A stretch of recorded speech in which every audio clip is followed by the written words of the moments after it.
서울 대치동. 재건축을 피해 살아남은 낡은 아파트 2번 출입문. 73세 진숙은 이 집에서 평생을 살았다. 결혼과 함께 들어온 이 집은 이제 그녀의 모든 것이었다. 남편 강 교수는 대학 은퇴 후 조용히 지냈고 딸 수지는 명문고에 다니며 전교 1등 소리를 들었다. 아파트는 오래되었지만 위치만큼은 최고였다.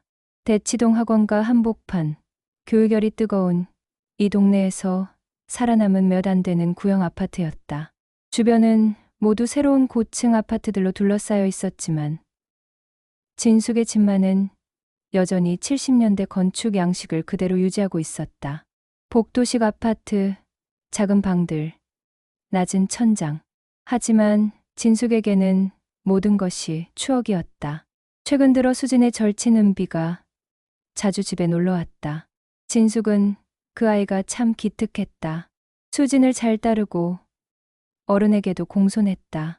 가끔 식사를 함께하며 진숙에게 선생님처럼 나이 들고 싶다고 말하곤 했다. 그 말을 들을 때마다 진숙은 마음이 따뜻해졌다. 은비는 18살이었지만 어딘가 모르게 성숙한 구석이 있었다. 또래 아이들과는 다른 깊이 있는 시선을 가지고 있었다. 수진이 투덜거리며 숙제를 할 때도 은비는 조용히 옆에서 도와주었고 설거지를 하는 진숙을 보면 자연스럽게 행주를 들어 닦아주었다. 진숙은 그런 은비를 보며 참 착한 아이구나 생각했다. 특히 은비가 집안일을 도와주는 모습을 보면 진숙은 마음이 짠했다. 마치 오랫동안 혼자 살아온 아이처럼 모든 일을 척척 해냈다. 김치찌개를 끓일 때도 양념을 어떻게 넣어야 하는지 알고 있었고 빨래를 넣을 때도 옷의 모양을 예쁘게 잡아서 널었다. 수진보다 훨씬 살림 솜씨가 좋았다. 어느 날 오후 은비가 진숙에게 건넨 말이 마음을 걸게 했다. 선생님, 저도 어릴 땐 누가 엄마인지 몰랐어요. 그냥 그 사람이 날 낳았다는 것뿐이었죠. 은비의 목소리는 담담했지만 그 말 속에 담긴 무게를 진숙은 느꼈다. 진숙은 웃으며 그런 말 하는 거 아니야 라고 했지만 은비의 눈에선 어딘가 모를 불편한 감정이 어른거렸다. 마치 오래전부터 품고 있던 비밀을 조심스럽게 꺼내보는 듯한 시선이었다. 그 눈빛 속에는 외로움과 동시에 무언가를 간절히 원하는 마음이 섞여 있었다. 그 말 이후로 은비는 더욱 자주 집에 놀러 왔다. 주말이면 아예 하룻밤을 자고 가기도 했다. 진숙은 그런 은비를 보며 마음이 아팠다. 이 아이에게는 정말로 따뜻한 가정이 필요한 것 같았다. 그날 밤 진숙은 잠이 오지 않았다. 은비의 말이 자꾸 맴돌았고 그 아이의 눈빛이 계속 떠올랐다. 무언가 이 아이에게 숨겨진 이야기가 있을 것 같았다. 하지만 어떤 이야기일까? 진숙은 뒤척이며 밤을 지새웠다. 은비는 어느 날 남편 강 교수의 책장에서 책을 한 권 꺼내 들었다. 이 책, 아저씨가 예전에 쓴 거 맞죠? 전 이 구절이 좋아요. 그리고는 책장을 넘기며 특정 페이지를 정확히 찾아냈다. 마치 그 책을 여러 번 읽어본 사람처럼 자연스러운 손놀림이었다. 진숙은 깜짝 놀랐다. 은비는 강 교수의 초창기 논문집에서 인용한 시를 정확히 읊었다. 바람이 불어도 흔들리지 않는 나무는 뿌리가 깊기 때문이다. 사람도 마찬가지로 자신의 뿌리를 알아야 흔들리지 않는다. 은비의 목소리는 마치 그 구절을 수백 번 읽었던 것처럼 자연스러웠다. 진숙은 소름이 돋았다. 그 구절은 강 교수가 젊은 시절 쓴 첫 번째 논문의 서문에 나오는 인용구였다. 강 교수 자신도 요즘은 잘 기억하지 못하는 구절을 은비가 어떻게 알고 있는 걸까? 예전에도 누가 이걸 읊었던 것 같아서요. 기억이 나진 않지만 이상하게 익숙해요. 은비가 고개를 갸우뚱하며 말했다. 그 순간 진숙의 손끝이 살짝 떨렸다. 은비의 표정에는 진짜로 기억나지 않는다는 답답함이 서려 있었다. 그 시는 강 교수가 아끼던 것으로 외부에 거의 공개되지 않았던 글이었다. 심지어 진숙조차 그 구절의 정확한 출처를 모르고 있었는데 은비는 어떻게 알고 있는 걸까? 더 이상한 건 은비가 그 구절을 읊을 때의 표정이었다. 마치 누군가로부터 그 말을 들었던 것 같은 그리운 듯한 표정이었다. 아저씨께서 자주 읊으셨나 봐요? 은비가 물었다. 진숙은 아니야, 그 책은 별로 꺼내본 적이 없는데 라고 중얼거렸다.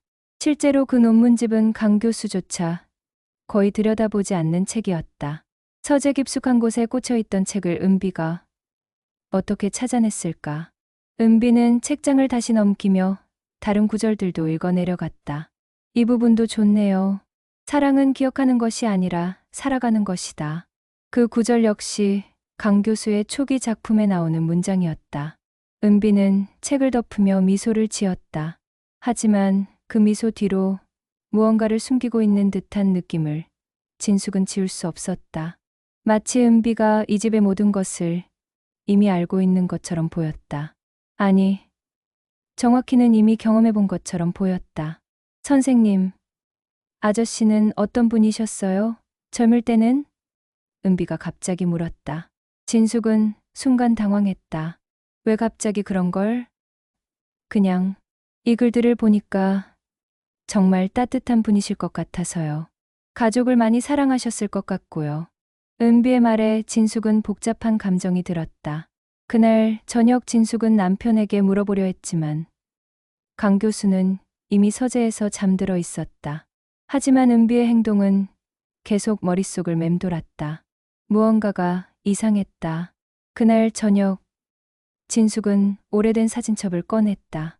결혼식, 해외 유학 시절, 딸 수진의 첫 돌, 황색으로 빛바랜 사진들 사이로 세월의 흔적이 고스란히 드러났다.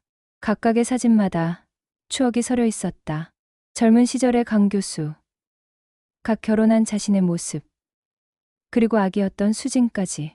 진숙은 천천히 사진들을 넘겨보았다. 강 교수가 대학원생이었을 때, 부교수로 승진했을 때, 그리고 정 교수가 되었을 때까지의 모든 순간들이 담겨 있었다. 그 중에서도 부교수 시절의 사진들이 가장 많았다. 그때가 강 교수에게는 가장 열정적인 시기였기 때문이다. 그 사이에 끼워진 한 장의 흑백 사진이 눈에 띄었다. 강 교수가 젊은 조교들과 찍은 단체 사진이었다. 20여 년 전, 강 교수가 부교수로 승진했을 때 찍은 기념사진이었다. 연구실 사람들 모두가 활짝 웃고 있는 화목한 분위기의 사진이었다. 사진 속 익숙한 눈매의 여자가 보였다. 뒷줄 왼쪽에서 세 번째, 조용한 미소를 지으며 카메라를 바라보고 있는 여자. 진숙의 심장이 빨라졌다. 그 여자였다. 20여 년이 지났지만 잊을 수 없는 얼굴이었다. 그 여자의 이름은 박현주였다. 문학 전공의 석사과정 학생으로 강 교수의 조교를 맡고 있었다. 26살의 그녀는 조용하고 성실한 학생이었다. 처음에 진숙은 그녀를 좋게 생각했었다. 남편을 잘 도와주는 제자라고 여겼다. 그 시절 진숙은 알았다. 남편이 그 조교와 은밀히 만났다는 걸. 늦은 밤 귀가 갑작스럽게 늘어난 회식. 그리고 무엇보다 남편의 변해버린 눈빛. 여자의 직감은 틀리지 않았다. 강 교수는 박현주와 사랑에 빠져 있었다. 진숙은 그 사실을 알게 된 날을 생생히 기억했다. 강 교수의 연구실에 급한 서류를 가져다 주러 갔을 때 그들이 함께 있는 모습을 보았다. 서로를 바라보는 눈빛, 은밀한 대화, 그리고 조심스럽게 스치는 손길까지. 모든 것이 명백했다. 하지만 딸 수진이 너무 어렸고 사회적으로도 파문이 클 것이 분명했다. 그래서 침묵했다. 가족이라는 울타리를 지키기 위해. 그 여자가 갑자기 사라졌을 때도, 강 교수가 며칠 동안 우울해했을 때도 진숙은 모든 것을 모른 척했다. 박현주는 어느 날 갑자기 대학을 그만두었다. 졸업도 하지 않고 호련히 사라져 버렸다. 강 교수는 그 후 몇 달 동안 침울해했지만 시간이 지나면서 예전의 모습을 되찾았다. 적어도 겉으로는 그래 보였다. 사진 속 여자의 얼굴을 자세히 들여다보던 진숙은 깜짝 놀랐다. 그 눈매, 그 코, 그 입술의 모양이 은비와 너무나 닮아 있었다. 특히 눈가의 작은 주름과 콧날의 선이 거의 똑같았다. 진숙은 사진을 다시 자세히 들여다보았다. 분명했다. 박현주와 은비는 닮아도 너무 닮았다. 이것이 우연의 일치일 수는 없었다. 진숙은 사진첩을 덮고 깊게 숨을 들이쉬었다. 20여 년 전의 기억이 파도처럼 밀려왔다. 그리고 은비의 행동들이 하나하나 설명되기 시작했다. 며칠 후 수진이 은비를 데리고 왔다. 평소보다 조금 더 조심스러운 표정이었다. 엄마, 오늘은 은비랑 같이 자고 갈게. 은비는 가족이 없거든. 수진의 말에 진숙은 가슴이 철렁했다. 가족이 없다고? 은비가 조용히 말했다. 어릴 때 입양됐어요. 친부모가 누군지는 몰라요. 양부모님은 저를 정말 잘 키워주셨지만 작년에 모두 돌아가셨어요. 은비의 목소리는 담담했지만 그 속에 깊은 외로움이 스며 있었다. 진숙은 은비를 자세히 바라보았다. 18살 소녀가 혼자서 세상을 살아간다는 것이 얼마나 힘든 일인가. 그래서 이 아이가 이렇게 성숙할 수밖에 없었구나. 진숙은 생각했다. 양부모님은 어떤 분들이셨니? 진숙이 조심스럽게 물었다. 좋은 분들이셨어요. 아버지는 중학교 선생님이셨고 어머니는 간호사셨어요. 자식이 없어서 저를 입양하셨대요. 정말 사랑으로 키워주셨죠. 은비의 목소리에는 감사함이 묻어났다. 다만 얼마 전 양어머니께서 돌아가시면서 남긴 메모 하나를 봤어요. 은비가 계속 말했다. 진숙은 손을 꼭 쥐었다. 뭐라고 쓰여 있었니?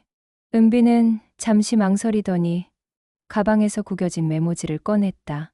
종이는 오래되어 누렇게 변색되어 있었다. 은비야, 내 친아버지는 강 교수님이셔. 미안하다.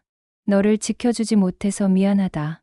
그분은 좋은 분이니까 언젠가 기회가 되면 찾아뵈어도 좋을 것 같다. 그 순간 거실의 공기에서 모든 소리가 멈춘 듯했다. 시계 소리도, 밖의 차 소리도, 심지어 자신의 심장 소리마저 들리지 않았다. 진숙의 머릿속이 하얗게 변했다. 수진이 엄마를 바라봤다. 엄마, 이상하지 않아요? 은비가 우리 집을 너무 잘 알고 있어서 처음 왔는데도 화장실이 어디 있는지 알고 있었고 냉장고도 자연스럽게 열어서 물을 마셨어요. 수진의 말이 끝나기도 전에 진숙은 이미 모든 것을 깨달았다. 은비가 왜 강 교수의 책을 그렇게 자연스럽게 읽었는지, 왜 이 집에서 편안해했는지, 왜 진숙을 보며 그런 눈빛을 지었는지 모든 퍼즐 조각이 맞춰지기 시작했다. 선생님, 전 정말 몰랐어요. 수진이와 친구가 된 것도 우연이었어요. 같은 학원에서 만났는데 성이 같다고 해서 친해졌거든요. 은비의 눈에 눈물이 맺혔다. 진숙은 은비를 바라보며 복잡한 감정에 휩싸였다. 이 아이가 정말로 강 교수의 딸일까? 그렇다면 박현주는 어떻게 된 것일까? 그리고 이 아이는 정말로 우연히 수진과 친구가 된 것일까? 은비야. 진숙이 조심스럽게 입을 열었다. 내가 태어난 날이 언제니? 2006년 3월 15일이요. 은비의 대답에 진숙은 더욱 확신했다. 그 시기는 박현주가 사라진 시점과 정확히 일치했다. 수진이 은비의 손을 잡았다. 은비야, 무슨 일이 있어도 우리 친구야. 그건 변하지 않아. 그 모습을 보며 진숙은 깊은 숨을 내쉬었다. 이제 진실과 마주할 때가 온 것 같았다. 그날 밤 진숙은 남편의 서재를 뒤졌다. 수첩, 메모, 편지들을 하나하나 살펴봤다. 20여 년간 쌓인 강 교수의 흔적들 속에서 진실을 찾아야 했다. 서재는 강 교수의 모든 것이 담긴 공간이었다. 책상 위에는 각종 논문과 원고들이 정리되어 있었다. 강 교수는 은퇴 후에도 꾸준히 글을 썼다. 주로 문학 비평과 수필을 썼는데 그 글들 속에는 가끔 개인적인 이야기들도 스며 있었다. 책상 서랍, 파일 캐비넷, 책 사이사이까지 뒤지던 진숙은 결국 맨 아래 서랍 깊숙한 곳에서 봉투 하나를 발견했다. 낡은 봉투에는 아무런 표시도 없었지만 공인이 뜯어진 채로 있었다. 마치 여러 번 꺼내 보았다가 다시 넣어둔 듯한 모습이었다. 안에는 몇 장의 편지가 들어 있었다. 첫 번째 편지의 내용은 충격적이었다. 법적 보호가 불가능해 미안하다. 아이는 안전하게 키우겠다. 넌 모든 걸 모른 척 해줘. 부탁이야. 나도, 우리 가족도 지켜야 한다. 서명도 없이 남겨진 글씨는 분명 강 교수의 필체였다. 날짜는 20년 전, 은비가 태어났을 무렵이었다. 진숙의 손이 떨렸다. 이것은 강 교수가 박현주에게 쓴 편지였다. 두 번째 편지도 있었다. 현주야, 아이는 잘 있니? 보고 싶지만 참아야겠다. 진숙이가 눈치채기 시작했다. 당분간은 연락하지 않겠다. 아이가 안전하게 자랄 수 있도록 좋은 가정을 찾아주겠다고 약속했으니 그 약속은 지키겠다. 또 다른 메모지도 있었다. 입양, 절차 완료. 박 선생 댁으로 보내졌음. 좋은 분들이니 안심해도 될 것 같다. 더 이상 연락하지 마라. 차가운 글씨체 뒤로 강 교수의 고뇌가 느껴졌다. 마지막에는 박현주가 쓴 편지도 있었다. 교수님, 저는 괜찮아요. 은비만 잘 자라면 돼요. 좋은 분들한테 입양 보내주셔서 감사해요. 저는 다른 지역으로 이사 갈 거예요. 다시는 연락하지 않을게요. 은비가 크면 언젠가는 아버지를 알 권리가 있겠죠. 그때 결정하겠어요. 진숙은 편지들을 다시 읽어보며 상황을 정리했다. 박현주는 강 교수의 아이를 낳았고 아이를 입양 보낸 후 사라졌다. 강 교수는 그 사실을 알고 있었지만 가족을 위해 침묵했다. 그리고 20여 년 후, 그 아이가 우연히 수진과 친구가 되어 이 집에 나타난 것이다. 진숙은 편지들을 다시 봉투에 넣고 조용히 거실로 나왔다. 거기엔 수진과 은비가 나란히 앉아 텔레비전을 보고 있었다. 수진은 팝콘을 먹으며 웃고 있었고 은비는 그런 수진을 바라보며 미소를 짓고 있었다. 마치 아무 일도 없었다는 듯 평범한 자매처럼 보였다. 하지만 진숙은 이제 알았다. 이 집에는 숨겨진 진실이 있었고 그 진실이 이제 모습을 드러내고 있다는 것을. 두 아이를 바라보며 진숙은 복잡한 감정에 휩싸였다. 분노, 슬픔, 그리고 묘한 안도감이 동시에 밀려왔다. 이제 모든 것을 알았으니 어떻게 해야 할까? 며칠 후, 남편은 뇌출혈로 갑자기 세상을 떠났다. 서재에서 책을 읽다가 그대로 쓰러진 채 발견되었다. 너무도 갑작스러운 일이었다. 평소 건강했던 강 교수의 갑작스러운 죽음에 모든 사람들이 놀랐다. 진숙은 충격에 빠졌다. 은비의 정체를 알게 된 지 며칠 만의 일이었다. 아직 강 교수와 이야기해 볼 시간도 없었는데 그가 세상을 떠나버린 것이다. 이제 모든 짐은 진숙 혼자 짊어져야 했다. 장례는 조용히 치렀다. 강 교수의 제자들과 동료들이 와서 조의를 표했고 은비도 수진과 함께 검은 옷을 입고 상주 옆에 서 있었다. 누구도 은비가 강 교수와 무슨 관계인지 묻지 않았다. 모두들 수진의 친구 정도로 생각했다. 영정사진 앞에서 은비는 오랫동안 서 있었다. 진숙은 그 모습을 지켜보며 마음이 아팠다. 은비에게 강 교수는 얼굴도 모르는 아버지였지만 그래도 피를 나눈 사이였다. 하지만 은비는 그 사실을 제대로 알 수도 없이 아버지를 떠나보내야 했다. 49제가 끝난 후 유산 정리가 시작됐다. 수지는 엄마가 다 알아서 해주세요라며 모든 걸 진숙에게 맡겼다. 아직 대학생인 수진에게는 복잡한 유산 정리가 버거웠다. 하지만 은비는 뒤로 빠져 있었다. 저에겐 아무 권리도 없어요. 괜찮아요. 전 그냥 수진이랑 친구로 지내면 돼요. 은비가 조심스럽게 말했다. 그 말 속에는 체념과 동시에 간절함이 섞여 있었다. 그러나 진숙이 변호사 사무실에서 유언장을 열어보며 깜짝 놀랐다. 강 교수는 재산 일부를 은비 박이라는 이름으로 남기고 있었다. 구체적으로는 예금 3천만 원과 미래를 위한 교육비라는 명목이었다. 변호사도 의아해했다. 이분이 누구신지 혹시 아십니까? 유언장에 특별한 설명은 없고 그냥 이름만 적혀 있는데요. 진숙은 잠시 말을 잇지 못했다. 강 교수가 죽음 앞에서도 은비를 잊지 않았던 것이다. 유언장 끝에는 손글씨로 이런 글이 적혀 있었다. 은비에게 늦었지만 아버지로서 마지막 책임을 다하고자 한다. 용서를 구하지는 않겠다. 다만 행복하길 바란다. 진숙은 그 글을 읽으며 눈물이 났다. 강 교수도 20여 년 동안 은비를 잊지 못하고 있었구나. 하지만 가족을 지키기 위해, 그리고 은비를 지키기 위해 멀리서만 지켜볼 수밖에 없었던 것이다. 이 유언장대로 하려면 해당 분을 찾아야 하는데, 변호사가 말했다. 알고 있어요. 그 아이는. 진숙이 말하려다 멈췄다. 이 복잡한 상황을 어떻게 설명해야 할까? 집으로 돌아오는 길, 진숙은 깊은 생각에 잠겼다. 강 교수의 마지막 뜻을 어떻게 전해야 할까? 은비는 이 사실을 알 준비가 되어 있을까? 집에 도착하니 수진과 은비가 아버지의 책들을 정리하고 있었다. 은비는 강 교수의 책을 한 권 한 권 조심스럽게 닫고 있었다. 마치 소중한 보물을 다루는 것처럼. 선생님, 아저씨 책 중에 저한테 물려주실 만한 게 있을까요? 은비가 조심스럽게 물었다. 아저씨의 글을 더 읽어보고 싶어요.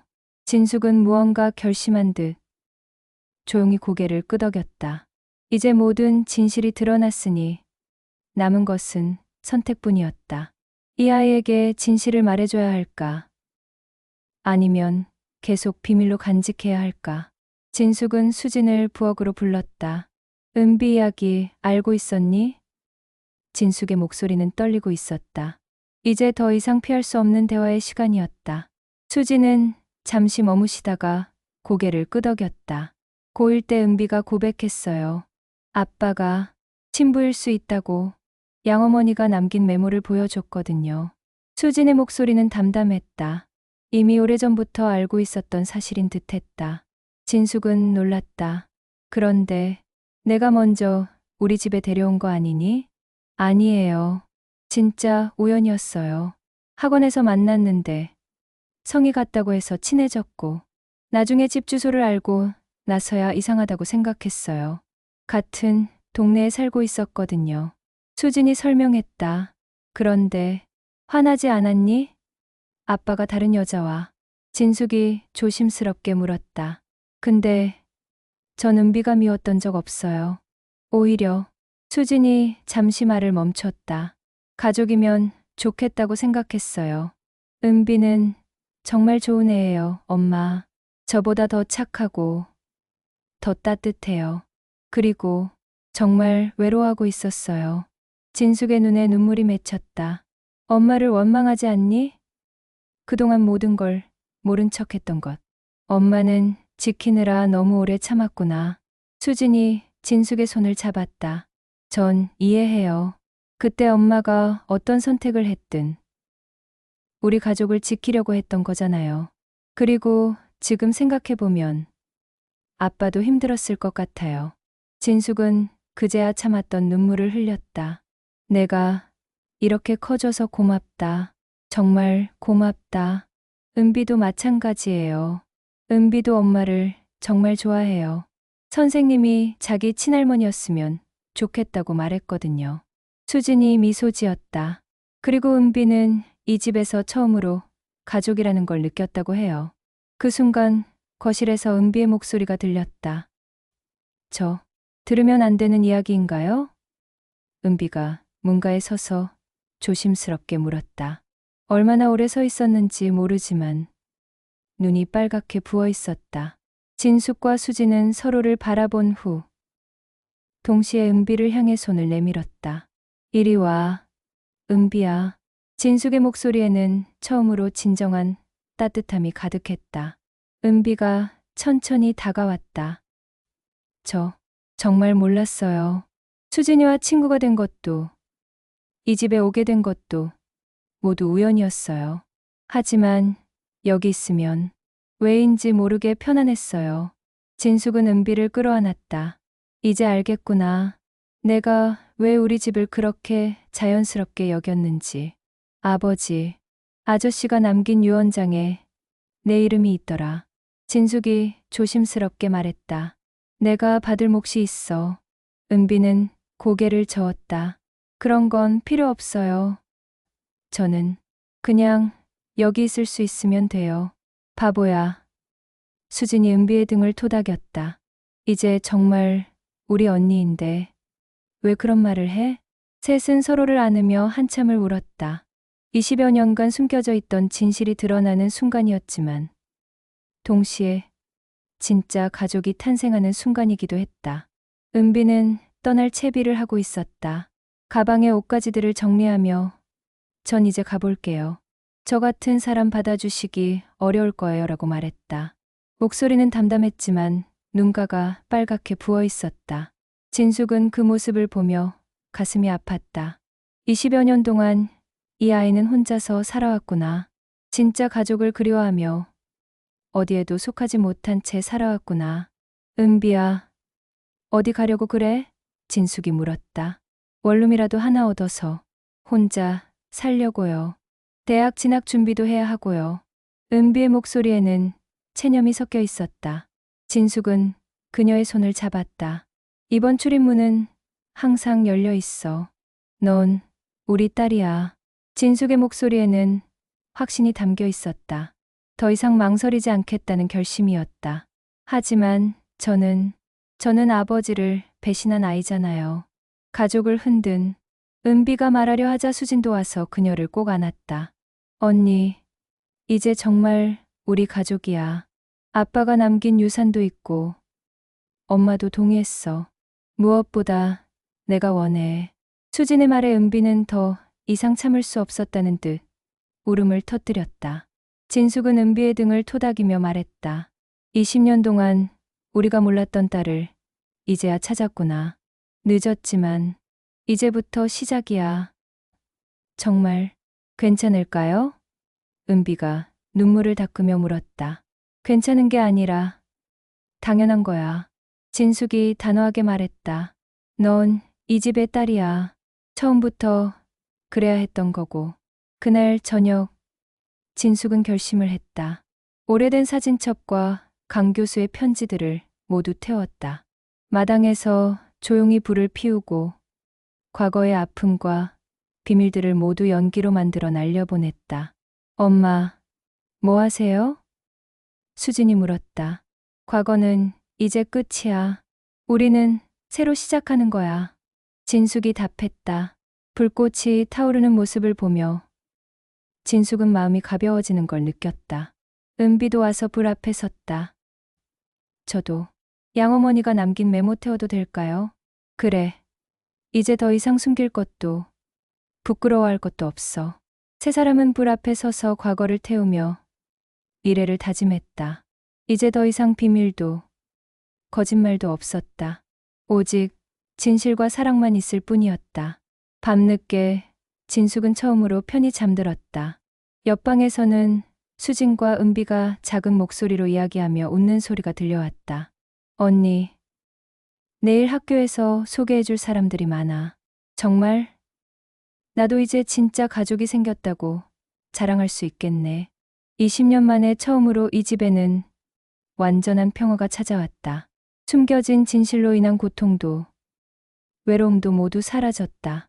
이제 그 집엔 두 딸의 웃음이 넘쳐났고 진짜 가족이 시작되고 있었다. 이번 출입문을 통해 들어온 은비는 더 이상 남의 집 아이가 아니었다. 그녀는 이제 집으로 돌아온 딸이었다.